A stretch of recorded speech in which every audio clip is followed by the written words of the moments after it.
Bem-vindos ao canal. Hoje vamos dar continuidade ao Entenda de uma vez por todas, explicando o artigo 75 do Código Penal. Vamos lá?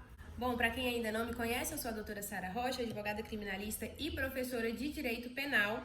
Hoje a gente vai falar sobre o artigo 75, gente, que traz um limite máximo para cumprimento de pena aqui no nosso país. A gente sabe que nem em todos os países é da mesma forma, né? Por exemplo, os Estados Unidos, eles têm ali a possibilidade de fazer uma prisão perpétua, onde a gente prende a pessoa fica presa o resto da vida dela até chegar o momento de se executar essa pessoa dentro do próprio sistema prisional. Essa pessoa nunca mais ela vai sair da prisão. Ela vai viver o resto da vida dela sabendo que em algum dia ali ela vai continuar no mesmo lugar onde ela tá e que algum dia vai chegar o dia dela morrer, tá bom?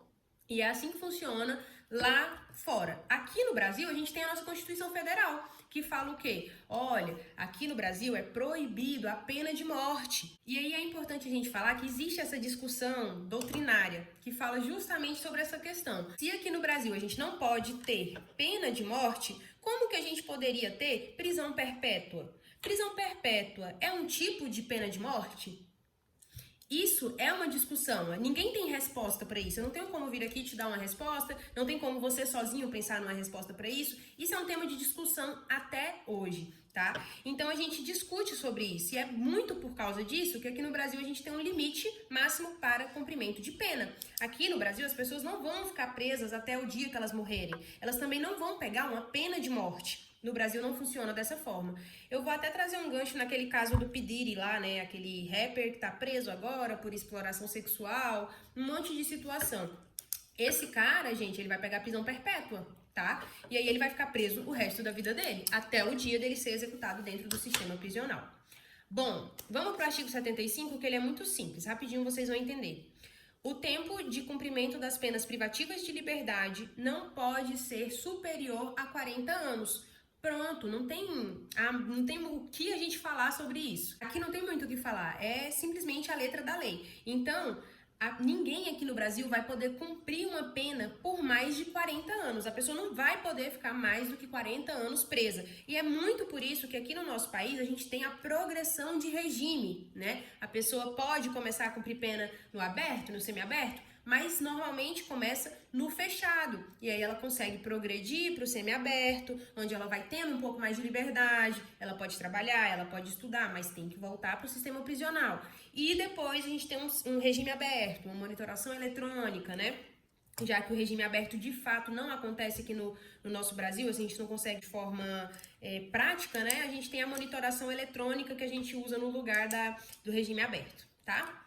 Então, é isso. No Brasil, ninguém vai poder cumprir pena mais do que 40 anos. Mas o que é importante você falar é o seguinte: então ninguém pode pegar uma pena que seja mais do que 40 anos? Pode. A pessoa pode pegar uma pena de 60 anos, de 70, de 120 anos. Mas quanto tempo ela vai cumprir de pena? 40 anos. Entendeu? Aí a gente tem o parágrafo 1º que fala: quando a gente for condenado a penas privativas de liberdade, cuja soma seja superior a 40 anos, devem elas ser unificadas para atender ao limite máximo desse artigo. Então vamos lá, o cara pegou várias penas, ele pegou, vamos dar um exemplo prático.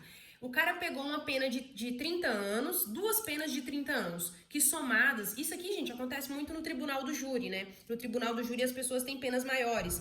Na prática, assim, quando você está falando de um tráfico de drogas, você está falando de uma lesão, você está falando de um roubo, de um furto, de um assalto, de um latrocínio. Não, latrocínio não. Latrocínio entraria, assim, na questão do tribunal do júri com essas penas tão altas assim. Mas todos os outros crimes que eu falei não teriam penas tão altas assim. Então a gente não vê essa aplicação muito grande fora do tribunal do júri, mas dentro do tribunal do júri acontece muito. Então vamos lá, o cara matou 2 pessoas e por cada um dos homicídios ele pegou 30 anos. Então, somando essas penas, a gente tem 60 anos. Como é que a gente vai fazer? Aí o parágrafo 1º fala: quando a gente for condenado a penas privativas de liberdade, pena privativa de liberdade, prisão, cuja soma seja superior a 40 anos, no caso dele deu 60, do exemplo que a gente está dando aqui, devem elas ser unificadas para atender ao limite máximo desse artigo. Tá, beleza, o cara pegou 60 anos de pena, né? A gente vai unificar, vai somar, né? Então 30 mais 30 deu 60 anos de pena.